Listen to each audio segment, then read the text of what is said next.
ടോംസിൻ്റെ വെബ്സൈറ്റിൽ തന്നെ നമുക്ക് ഓരോ യൂണിവേഴ്സിറ്റി കൺട്രീസ് യൂണിവേഴ്സിറ്റി സെലക്ട് ചെയ്ത് കഴിഞ്ഞാൽ അത് WFME അക്രഡിറ്റഡ് ആണോ അല്ലെങ്കിൽ ECFMG അക്രഡിറ്റഡ് ആണോ എന്നൊക്കെ പറഞ്ഞിട്ട് അതിൽ സ്പോൺസർ നോട്ട്സിൽ കൊടുത്തിട്ടുണ്ടാവും. അപ്പോൾ അത് ചെക്ക് ചെയ്ത് കഴിഞ്ഞാൽ ഇപ്പോൾ ഒരു കോളേജ് ECFMG WFME അക്രഡിറ്റഡ് ആയിട്ടുള്ള കോളേജ് ആണെങ്കിൽ നിങ്ങൾക്ക് ആ യൂണിവേഴ്സിറ്റിയിൽ പഠിച്ചു കഴിഞ്ഞാൽ നിങ്ങൾക്ക് USML എഴുതാൻ പറ്റും, പ്ലേബ് എഴുതാൻ പറ്റും. അപ്പോൾ എല്ലാവിധ എക്സാമുകളും എഴുതാൻ പറ്റും. അങ്ങനത്തെ ഒരു കോളേജ് പഠിക്കുമ്പോൾ നിങ്ങൾക്ക് എന്തില്ല, പിന്നീട് ഭാവിയിൽ നിങ്ങൾ പ്രയാസപ്പെടേണ്ട ഒരു കാര്യം വരുന്നില്ല.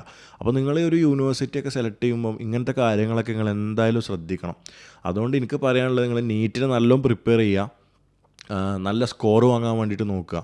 ഈ ലാസ്റ്റ് മൊമെൻറ്റിലൊന്നും വെച്ചിട്ട് നിങ്ങൾ എന്ത് ചെയ്യരുത്, മൈൻഡ് മാറിപ്പോകാൻ പാടില്ല.